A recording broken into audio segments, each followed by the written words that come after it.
आप सभी माता बहन भाइयों को जय श्री राधे, जय श्री कृष्णा। आज हम कार्तिक महात्म्य के 19वें अध्याय को सुनेंगे। इससे पहले आप सभी मेरे साथ में बोलिए हरे कृष्ण कृष्ण कृष्ण हरे हरे, हरे राम राम राम हरे हरे। आइए कार्तिक महात्म्य के 19वें अध्याय को सुनते हैं। राजा पृथु ने नारद जी से पूछा, हे नारद जी, अब आप यह बताइए कि भगवान विष्णु ने जलंधर के यहाँ जाकर क्या किया। नारद जी बोले, हे राजन, जलंधर के नगर में जाकर विष्णु जी ने उसकी पतिव्रता स्त्री वृंदा का पतिव्रत भंग करने का विचार किया। वे उसके नगर के उद्यान में जाकर ठहर गए और रात में उसको स्वप्न दिया।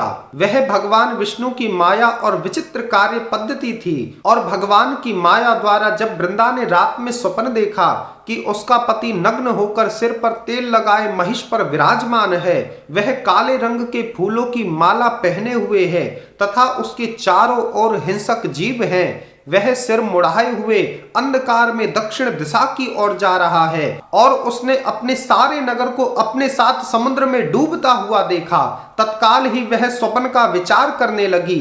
इतने में उसने सूर्य देव को उदय होते हुए देखा तो सूर्य में उसे एक छिद्र दिखाई दिया तथा वह कांतिहीन था। इसे उसने अनिष्ट जाना और वह भयभीत हो रोती हुई अनेक स्थानों पर गई, लेकिन कहीं भी उसको शांति प्राप्त नहीं हुई। फिर अपनी दो सखियों के साथ वह उपवन में गई, वहां भी उसे शांति नहीं मिली।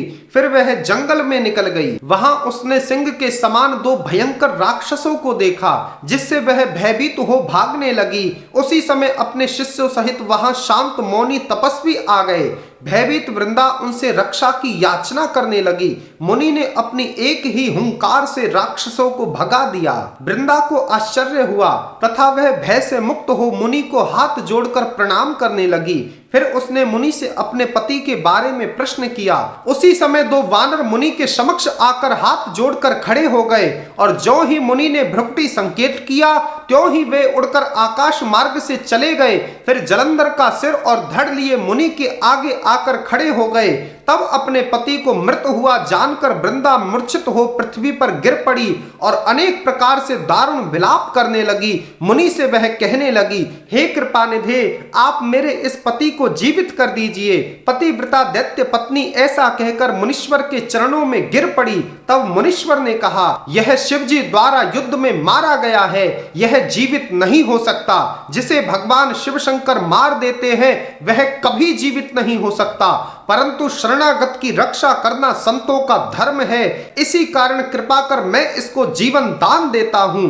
हे राजन, वह मुनि साक्षात भगवान विष्णु थे, जिन्होंने यह सब माया फैला रखी थी। वह वृंदा के पति को जीवित करके अंतर ध्यान हो गए। जलंधर ने उठकर वृंदा को आलिंगन किया।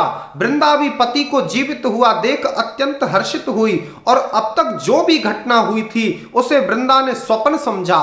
तत्पश्चात वृंदा सकाम हो बहुत दिनों तक अपने पति के साथ विहार करती रही। एक दिन वृंदा ने विष्णु को देखा और वह क्रोधित होकर बोली, हे पराई स्त्री से गमन करने वाले विष्णु, तुम्हारे शील को धिक्कार है। मैंने जान लिया है कि मायावी तपस्वी तुम ही थे। इस प्रकार कहकर कुपित पतिव्रता वृंदा ने अपने तेज को प्रकट करते हुए भगवान विष्णु को श्राप दे दिया।